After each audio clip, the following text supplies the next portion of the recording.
That means we're more critical on ourselves than anything else. We always strive to do some things that we may not be at the point in time capable of doing without working up to it. Drumming is a process, and getting to those levels takes time, as well as dedication and a little bit of sweat. Number 1, be realistic. Set your objectives, set your goals. You don't have to write them down on paper, although it is good to do so. With that being said, why do you feel you're in a rut? What is it you feel or need to improve? If, for instance, your drumming is limited, or you're new, you're just learning, again, manage your expectations. Don't try and do too much. Really, it's about learning your rudiments, getting your sticking control. But there's other fundamental things as well. Your posture, your drum ergonomics, all of those work in concert together.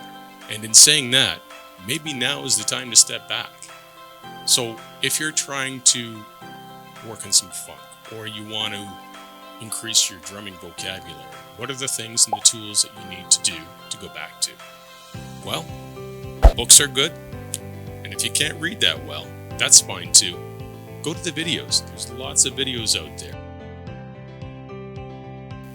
There are some pretty good apps out there for your phone where you can actually loop different types of songs, and it's a great way to learn a piece within a song. So what you need to determine are what are the things that are holding you back. Is it tempo? Is it fills that you want to improve? Are you speeding up? Are you slowing down? Is your tempo wavering from that? Is it just learning songs? Learning songs is a skill as well. And there's many different forms and formats that you can use to guide you along learning songs. And really, don't forget your practice pad. If you're sitting at the TV and there's no one around you, why not take out that practice pad and check out some rudiments? Another good way to expand your drumming vocabulary is to play to unfamiliar music. There's fundamental styles that will open up a whole new world of drumming for you. And why go to different styles of music? Well, it's been proven that going to different styles of music that you're not familiar with expands different ideas and really makes you be creative on the drum set. Stay interested.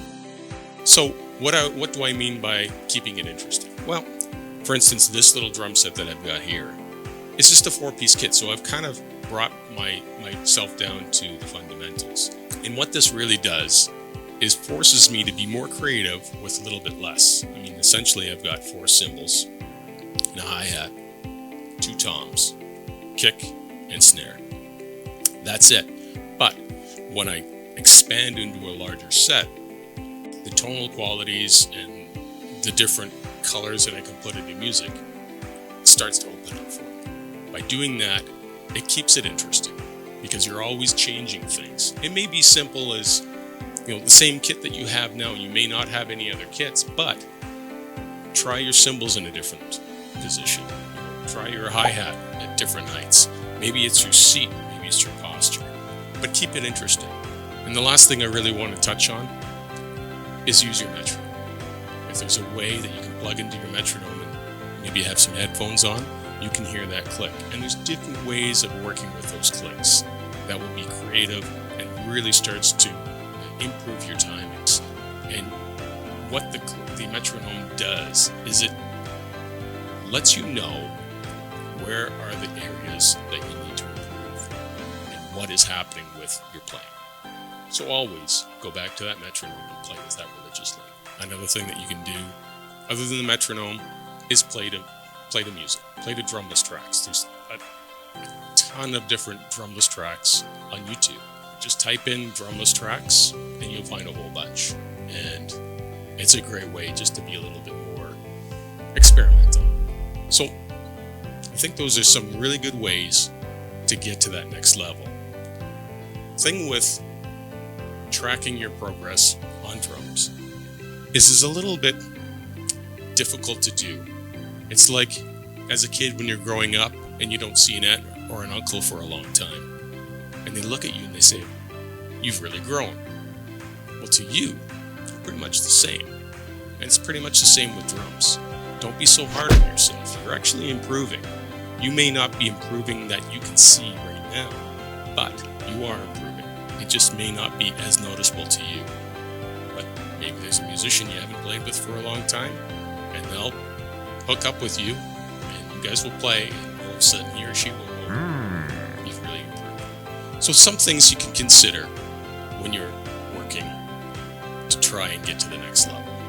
Don't be so hard on yourself. Experiment, check some different things out, and go with it.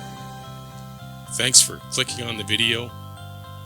For more information, ChrisLamontDrums.com. Give it a watch and subscribe.